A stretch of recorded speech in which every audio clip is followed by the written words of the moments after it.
ఒక important development చోటు చేసుకుంది. నిన్న నార్త్ కొరియాతో జరిపిన సంభాషణల్లో భారతదేశానికి ఒక హామీ లభించింది, స్పష్టమైన హామీ లభించింది. అన్మాన్డ్ డ్రోన్స్ పంపించడానికి పూర్తిగా ఆర్టిఫిషియల్ ఇంటెలిజెన్స్ టెక్నాలజీతో పనిచేసే suicide drones, unmanned suicide drones పంపించడానికి నార్త్ కొరియన్ ప్రెసిడెంట్ కిమ్ సూత్రప్రాయంగా in principle he has agreed అని చెప్పేసి త్రూ ఇన్ఫార్మ్డ్ సోర్సెస్. సో భారతదేశానికి ఒక పెద్ద అసెట్ కాబోతోంది అన్మాన్డ్ అండ్ ఈ సూయిసైడ్ డ్రోన్స్. అంటే బీభత్సమైన దాడి, అంటే ఒకవేళ పాకిస్తాన్ తెగబడితే పాకిస్తాన్ తల తెగేలాగా ఈ దాడి ఉండబోతోంది. అండ్ కిమ్ పూర్తి సపోర్ట్ భారతదేశానికి ఆయన ఎక్స్టెండ్ చేశారు, పూర్తి మద్దతు ప్రకటించారు. ఇన్ఫ్యాక్ట్ మనం ఒక్కసారి ఒక 1 month బ్యాక్ కనుక వెళ్తే ఈ అన్మాన్డ్ సూయిసైడ్ డ్రోన్స్ని ఆయన పరీక్షించిన విధానం ఎక్కడంటే పూర్తి ఆర్టిఫిషియల్ ఇంటెలిజెన్స్ సాయంతో. అంటే ఒక రకంగా చూస్తే రిమోట్లో కూర్చొని ఆపరేట్ చేస్తే ఆర్టిఫిషియల్ ఇంటెలిజెన్స్ ఒకవేళ వీటిని డిటెక్ట్ చేయడానికి పాకిస్తాన్ రాడార్స్ ఏమన్నా ప్రయత్నం చేసినా సరే ఇవి తమ దిశ మార్చుకొని తమ లక్ష్యాన్ని చేరుకోవటానికి ఎలాంటి ఇబ్బంది ఉండదు. అండ్ సాధ్యమైనంత వరకు వాళ్ళ రాడార్లో దీని విజిబిలిటీ ఉండదు, ఆ స్థాయిలో ఆర్టిఫిషియల్ ఇంటెలిజెన్స్ తోటి దీన్ని డెవలప్ చేశారు. ఆయన అప్గ్రేడెడ్ రికగ్నైజెన్స్ డ్రోన్స్ వీటిని ఆయన ఇన్స్పెక్ట్ చేశారు, ఆయన పర్సనల్గా ఎగ్జామిన్ చేసుకున్నారు. ఇవి capable of detecting various tactical targets and enemy activities on land and sea. దీంతో ఉండే ఉపయోగం కూడా ఏంటంటే ఇవి బోత్ అంటే భూభాగం మీద అలాగే సముద్రంలో కూడా ఒకవేళ టార్గెట్స్ని ఐడెంటిఫై చేయడంలో చాలా టాక్ట్ఫుల్ టార్గెట్స్ని టాక్ట్ఫుల్గా ఐడెంటిఫై చేయడంలో, ఒకవేళ హిడెన్గా టార్గెట్స్ పెట్టి రాడార్ కంట పడకుండా చేసినా సరే, బట్ ఇవి మాత్రం వాటిని ఖచ్చితంగా ట్రేస్ చేసి ఆ టార్గెట్స్ని లక్ష్యంగా దాడులు చేస్తాయి. ఇది చాలా ఇంపార్టెంట్, ఎందుకంటే వాళ్ళ KCNA న్యూస్ ఏజెన్సీకి, కొరియన్ న్యూస్ ఏజెన్సీకి ఆయన చాలా డీటెయిల్గా దీనికి సంబంధించిన ఎలాబొరేటెడ్ ఎక్స్ప్లెనేషన్ ఇచ్చారు. ఒకటి ఆయన స్వయంగా పరిశీలిస్తే కానీ దేన్ని నమ్మరు. మనకి ఒకసారి గుర్తు చేసుకుంటే కనుక ట్రంప్ 1.0లో ఒకసారి ఆయన అక్కడ నార్త్ కొరియా పిలిచారు. ఈయన చాలా చిన్న దేశం, మనిషి కూడా భూమికి బెత్తడు ఉంటాడు. ఈయన ఏం చేస్తాడులే ఏముందిలే అని చెప్పేసి హెక్కిలు చేసుకుంటూ అక్కడికి ట్రంప్ కానీ ట్రంప్ పరివారం కానీ వెళ్ళిన పరిస్థితి. బట్ ఆయన కూర్చోబెట్టి మొత్తం వాళ్ళ వెపనరీ అంతా డిస్ప్లే చేశారు, వాళ్ళకున్న స్ట్రెంగ్త్, న్యూక్లియర్ స్ట్రెంగ్త్ అంతా డిస్ప్లే చేసి మంచి కాఫీ ఇచ్చి ట్రంప్కి, బాస్ మళ్ళీ మనం కలుద్దామని చెప్పి ఈయన లేచి నుంచుంటే ట్రంప్ కూడా ఏం చేతగాని స్థితిలో లేచి నుంచొని నిస్సహాయంగా బయటకు వస్తూ నుదురు ఇలా చెమట పట్టిన నుదుటిని తుడుచుకున్నారు. ఇది అప్పట్లో సోషల్ మీడియాలో విపరీతంగా వైరల్ అయింది. అంటే ఆ స్థాయిలో ప్రపంచ పోలీసు ట్రంప్ అంటేనే, ఆ ప్రపంచ పోలీసుని భయపెట్టిన ఈ బుడతడు నార్త్ కొరియన్ ప్రెసిడెంట్. అంటే ఆయనకున్న ఆత్మవిశ్వాసం, అంటే ఎలా కంట్రీ కోసం ఎలా నిలబడాలి. తమ కంట్రీ ఒకటే అన్నట్టు ఆ రోజు కూడా ట్రంప్ తోటి, మాది చాలా చిన్న కంట్రీ, నువ్వు అనుకోవచ్చు నేను చాలా పుట్టోడిని కూడా అనుకోవచ్చు, బట్ మా ప్రావెస్నెస్ కనుక చూస్తే నీకు ఏమి ఫ్యూజులు ఎలా ఎగిరిపోతాయి కూడా తెలియని స్థితిలో ఎగిరిపోతాయి అని చెప్పి స్వీట్ వార్నింగ్ ఇచ్చాడు. సో కిమ్కి ఇంకొక సోదరు ఉంది, ఆవిడ ఒక 1000 మంది కిమ్ములు కలిపితే ఆవిడ అనమాట, ఆవిడ స్ట్రెంత్ అంతా. మామూలు వాళ్ళు కాదు వాళ్ళు. మనకి చిన్నప్పుడు ఏదో మిథలాజికల్ అంట ఈ జానపద కథల్లో చదువుకుంటుంటాం. అంటే చాలా పొట్టిగా ఉంటారు, మరుగుజ్జుల్లాగా ఉంటారు, కానీ వాళ్ళు అల్లల్లాడిస్తారని. ఈ అల్లల్లాడించే కార్యక్రమాల చీఫ్ పేరే కిమ్. ఆయన పర్సనల్గా వాటిని సూయిసైడ్ డ్రోన్స్ని ఎగ్జామిన్ చేశారు. వాటి టార్గెట్స్ ఎలా రీచ్ అవుతాయో సీలో ఆయనైతే అది చూశారు దగ్గర. దానికోసం he has spend some 4 to 5 days. ఏ ఆయుధాన్ని కూడా, ఏ వెపన్ని కూడా ఆయన ఎగ్జామిన్ చేయకుండా, అది టెస్ట్ చేయకుండా ఆయన జనంలోకి తీసుకురారు. అండ్ పాకిస్తాన్కు స్వీట్ వార్నింగ్ ఆయన ట్రంప్కే ఇచ్చాడు, పాకిస్తాన్కి ఎందుకు ఇచ్చాడు. భారత్ జోలికి వస్తే మాత్రం మామూలుగా ఉండదు మీ వ్యవహారం, మీ టార్గెట్స్ ఏంటో కూడా ఆయన చెప్పాడు. కరాచీ, లాహోర్, ఇస్లామాబాద్, రావల్పిండి. సో ఆ 4 టార్గెట్స్ని ఛేదించడానికి కావాల్సిన ఈ అన్మాన్డ్ సూయిసైడ్ డ్రోన్స్ మనకి రాబోతున్నాయి. సూయిసైడ్ బాంబర్స్ లాగా సూయిసైడ్ డ్రోన్స్. వీటిని పాకిస్తాన్ కాదు కదా, ఏ దేశం కూడా డిటెక్ట్ చేయగల ఒకే ఒక దేశం కూడా మన వెంబడే ఉంది, ఇజ్రాయెల్. మొసాద్ వీటిని వాళ్ళ ఇంటెలిజెన్స్ ఏజెన్సీ డిటెక్ట్ చేయగలదు. అండ్ యుఎస్ కూడా చేయగలరు. యుఎస్ ఇప్పుడు ఉన్న పరిస్థితుల్లో ఎలాగూ భారతదేశాన్ని ఇబ్బంది పెట్టే ఆలోచనలు లేదు. మీరు తెలుసుకోండి, మేము ఆడియన్స్ గ్యాలరీలో కూర్చొని మొత్తం చూస్తామని చెప్పేది. కిమ్ ఏం చెప్పాడంటే the field of unmanned equipment and artificial intelligence should be top prioritised and developed in modernising the armed forces. ఆయుధాలు ఇలాంటి అధునాతన ఆయుధాలు పూర్తిగా ఆర్టిఫిషియల్ ఇంటెలిజెన్స్ కంట్రోల్తో నడిచి ఇట్లాంటి అధునాతన ఆయుధాలు దేశ ఆర్మీకి చాలా అవసరం అనే విషయాన్ని ఆయన చెప్తూ ఆయన అఫీషియల్గా కూడా అన్వీల్ చేశారు. ఏంటంటే the nuclear armed North also officially unveiled an airborne early warning aircraft for the first time. ఇది కూడా మనకి రాబోతుంది. A capability that could improve its ageing air defence systems. మనకున్న air defence system the best we have now with India. వాటికితో పాటు మన air ఫోర్స్కి అమలు పదిలో వచ్చి జాయిన్ కాబోతున్నది ఏంటంటే airborne early warning aircraft for the first time. వాళ్ళు test చేశారు, అది కూడా మనకి పంపిస్తున్నారు. దానికి సంబంధించిన ఫోటోగ్రాఫ్స్ అన్నీ కూడా ఆయన అప్పట్లోనే 1 month బ్యాకే రిలీజ్ చేశారు.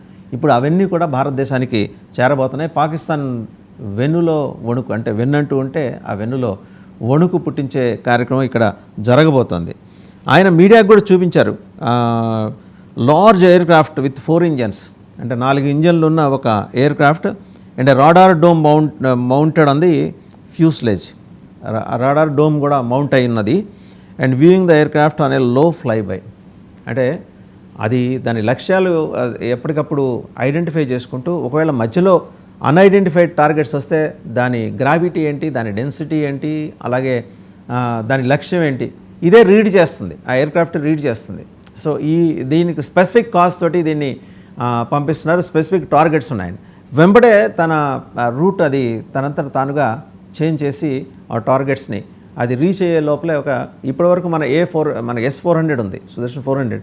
అది ఎలాగ 200 kilometers దూరంలోనే శత్రువు మిసైల్ వస్తుంటే దాన్ని డిస్మాంటిల్ చేయగలరు. ఇది బయలుదేరే చోటే దాన్ని డిస్మాంటిల్ చేయగలరు. సో అటువంటి ఎయిర్ క్రాఫ్ట్ను కూడా ఆయన చాలా స్పెసిఫిక్గా ఎగ్జామిన్ చేశారు. పర్సనల్గా ఇందాకే చెప్పుకున్నట్టు పర్సనల్గా ఆయన చూడండి దేన్ని నంబరు.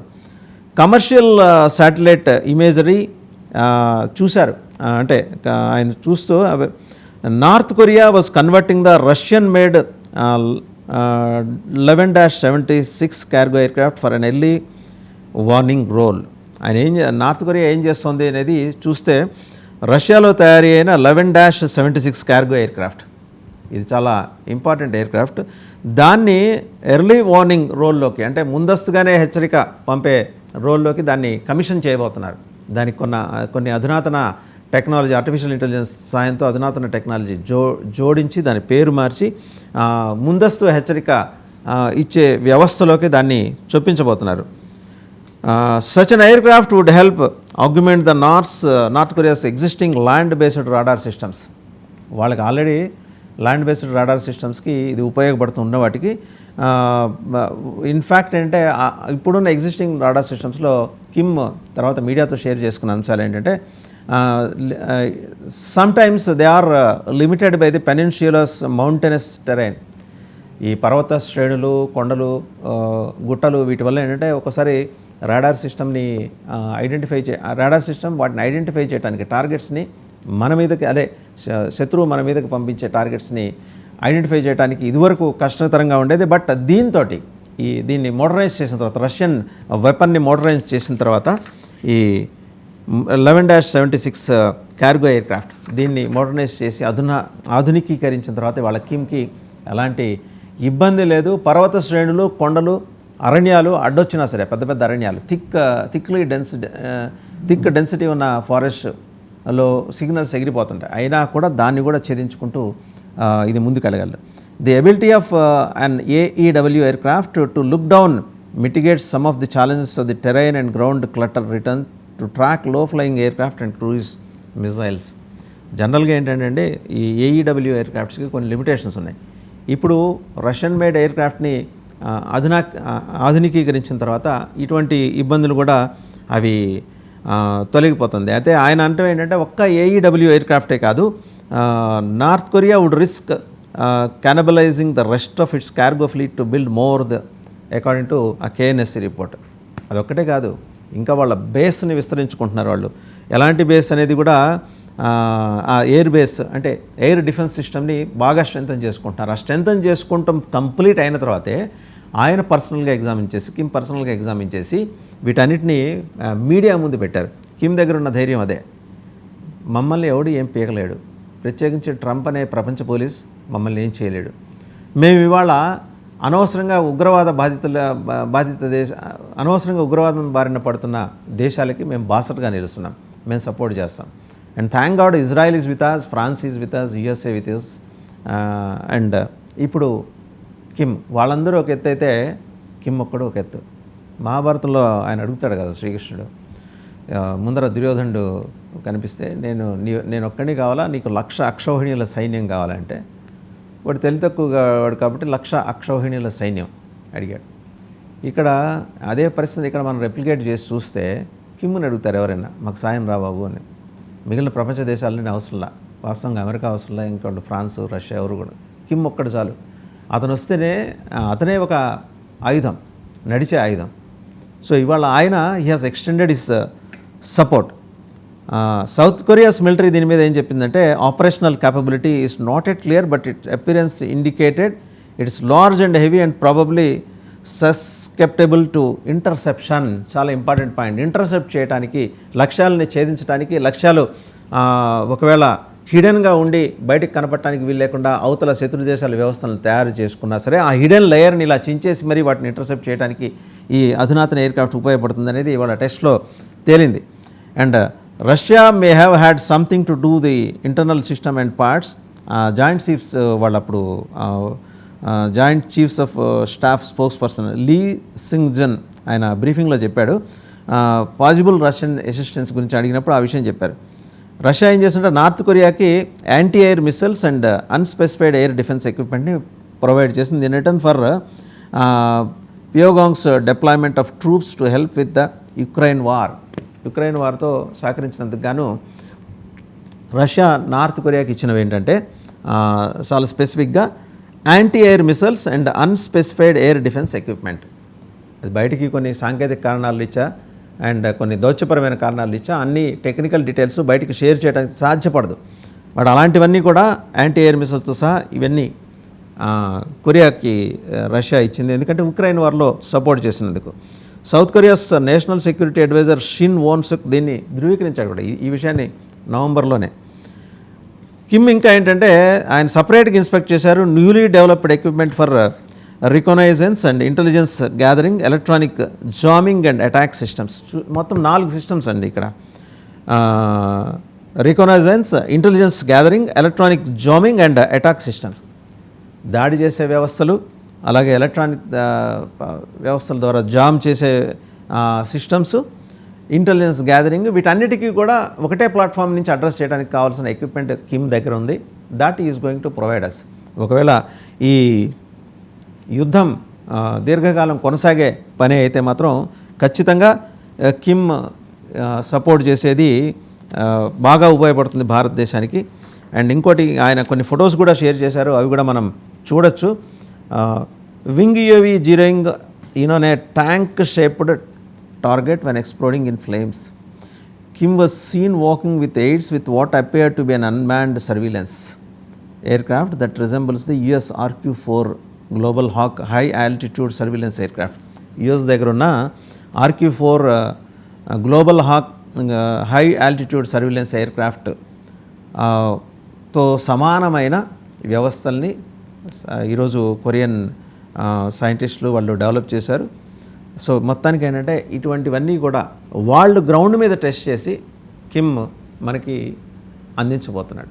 సో పాకిస్తాన్ వెన్నులో కాదు ఇంకెక్కడైనా సరే కిమ్ పేరు చెప్తే వణుకు ఆల్రెడీ మీకు మొదలై ఉంటుంది. అగ్నికి వాయువు తోడైనట్టు మోడీకి కిమ్ తోడయ్యాడు. So be careful. ఇంకో సబ్జెక్ట్లోకి మనం గనక వెళ్తే కిమ్ చేస్తున్న సాయం వదిలిపెట్టేసి లేట్ నైట్ డెవలప్మెంట్స్ మనం కొన్ని ఇక్కడ మనం గమనించాల్సి ఉంటుంది. ఏంటంటే పాకిస్తాన్ ఈ బ్యాలిస్టిక్ క్షిపణి దాడితోటి ఢిల్లీని లక్ష్యంగా చేసుకుంది. వాస్తవంగా ఏంటంటే దీనికి ఈ న్యూక్లియర్ రిలేటెడ్ వ్యవస్థల్ని కూడా అనుసంధానం చేసుకొని దిగింది, which are not suppose to be carried out by Pakistan ఆ రకంగా చేయడానికి వీల్లేదు. కానీ భారత ఎయిర్ డిఫెన్స్ సిస్టమ్ ఏంటంటే దీన్ని కంప్లీట్గా న్యూట్రలైజ్ చేసింది, నిర్వీర్యం చేసింది. దీంతో కొన్ని వేల కుటుంబాలని, కొన్ని లక్షల మంది పౌరుల్ని భారతదేశం కాపాడుకోగలిగింది. అయితే దీనికి ప్రతీకారంగా భారత్ పాకిస్తాన్ ఎయిర్ బేస్ మీద చాలా దాడులు చేసింది, అది మనం చూసాం. వారి ఎయిర్ డిఫెన్స్ సిస్టమ్స్ని కూడా కంప్లీట్గా డిస్మాంటిల్ చేసింది. ఇక్కడ మనం ఇందాక చెప్పుకోవాలనుకున్నది అదే, మనకు ఆల్రెడీ ఉన్న వ్యవస్థతోటే ఎయిర్ డిఫెన్స్ సిస్టమ్ తోటే మనం we have dismantled the Pakistan's air defence systems. ఇవాళ కిమ్ మనకి అందజేయబోయే అన్మాన్డ్ సూసైడ్ డ్రోన్స్ ఏంటంటే దీనికి 10 పనిచేస్తాయి. ఇప్పుడు మన 10 డ్రోన్లు ఇప్పుడు వాస్తవంగా మనం పంపించినవి మన యాంటీ ఎయిర్ డిఫెన్స్ సిస్టమ్ ద్వారా పంపించిన వాటితో పోలిస్తే వాటి 10 శక్తి సామర్థ్యాన్ని మరింత దారుఢ్యంతో అవి ఎదుర్కోవటం ఏంటి, కంప్లీట్ డిస్మాంటిల్ చేస్తాయి. సో దీంతో పాకిస్తాన్లో ఏంటంటే ఒక్కసారిగా ఒక ప్రెషర్ మౌంట్ అయింది. దీని ఫలితంగా వాళ్ళు కంప్లీట్ వాళ్ళ ఎయిర్ స్పేస్ని మూసేశారు. ఇన్ఫ్యాక్ట్ మనం కూడా చాలా కాషియస్గా మొత్తం 24 ఎయిర్పోర్ట్ని టిల్ May 15th మూసేశాం. అన్కన్ఫర్మ్డ్ రిపోర్ట్స్ ప్రకారం ఏంటంటే కరాచీ మీద కూడా భారత్ దాడి చేయొచ్చు. మరి దాడి చేయకుండా ఊరుకుంటారా? బ్యాలిస్టిక్ క్షిపణిని తీసుకొచ్చేసి వితౌట్ నోటీస్, పైగా సివిలియన్స్ ఉండే ఏరియాలో అది ప్రయోగించాలని ప్రయత్నం చేస్తే పాకిస్తాన్ ఇవాళకి ప్రపంచంలో మేనిఫెస్ట్ అయింది కదా, పాకిస్తాన్ ఉగ్రదేశం అనేది స్పష్టంగా ఎస్టాబ్లిష్ అయింది కదా. ఇంకెంతకంటే ఎవిడెన్స్ ఏం కావాలి? తాపకి వాళ్ళు మేమే దాడులు చేసాం, మేమే ఉగ్రవాదులను పంపించాం పహల్గాంకి అని మీరు అంటున్నారు కదా, షో అస్ ద ఎవిడెన్స్ అంటున్నారు. కనీసం రే చచ్చిపోయారా నాయన, 26 మంది చచ్చిపోయారు అంటే సింపతి లేదు, ఎంపతి లేదు వాళ్ళకి.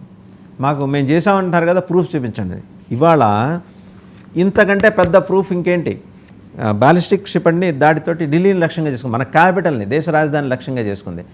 నిమిషం పట్టదు భారతదేశానికి రావల్పిండి, కరాచీ, ఇస్లామాబాద్ అండ్ లాహోర్ వీటిని టార్గెట్ చేయడానికి. బట్ సివిలియన్స్ ఉన్నారు, ఆ సివిలియన్ క్యాంప్స్ని ఎలాంటి పరిస్థితుల్లో డిస్టర్బ్ చేయకూడదనే ఉద్దేశంతో 25 కోట్ల ప్రజానీకం అండి.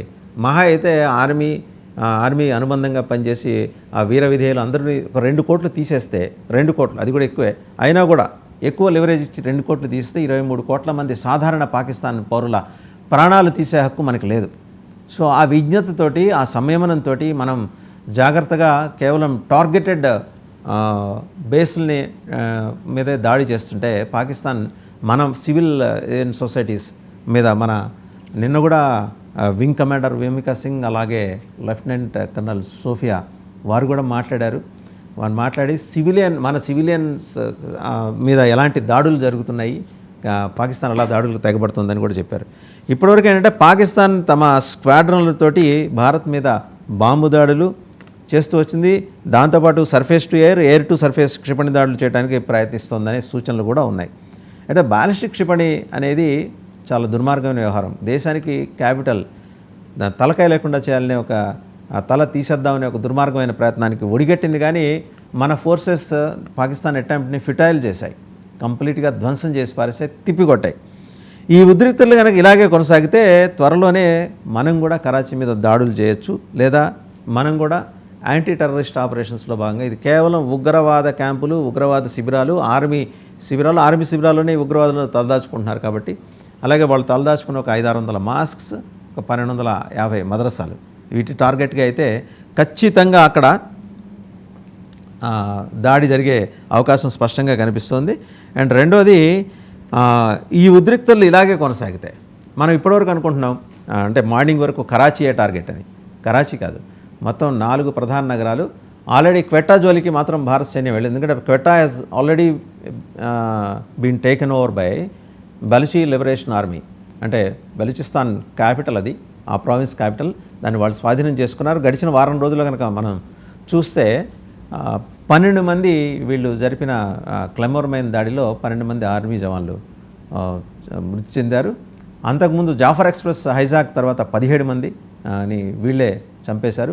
సో అసలు బెలూచిస్తాన్లోకి అడుగుపెట్టే ధైర్యం పాకిస్తాన్ చేయలేకపోతుంది. ఇంకా మనకి కనుక చూస్తే Indian air force, navy and army బ్రహ్మాండమైన పనితీరు కనిపించాయి. సిర్సా దగ్గరే ఈ బ్యాలిస్టిక్ క్షిపణిని అడ్డుకోవటం భారత ఎయిర్ డిఫెన్స్ సిస్టమ్. సిర్సా అనే పాయింట్ దగ్గర మొత్తం ఈ బ్యాలిస్టిక్ క్షిపణిని మనం అడ్డుకోగలిగాం. బ్యాలిస్టిక్ క్షిపణికి ఉన్న ఆ తీవ్రత మనం ప్రత్యేకంగా చెప్పుకోవాలి. ఎందుకంటే న్యూక్లియర్ మోడల్లో అది ఫస్ట్ బేబీ అనుకోవచ్చు. ఆ ఫస్ట్ బేబీ తోటి మన మీద అటాక్ చేయాలనుకుంటే దాని తీవ్రత చాలా దారుణంగా ఉండేది. ఢిల్లీలో ఉన్న ఈ ఘటనలో ఎలాంటి పౌర నష్టం జరగకపోవటం నిజంగా ఇది we must appreciate and we must salute the Indian defence forces. Armed forces are మొత్తం ఇండియన్ మిలిటరీని కూడా. పాకిస్తాన్కి ఈ బ్యాలిస్టిక్ క్షిపణి దాడి ఎందుకు చేసింది? దాని వెనకాల ఎవరున్నారు?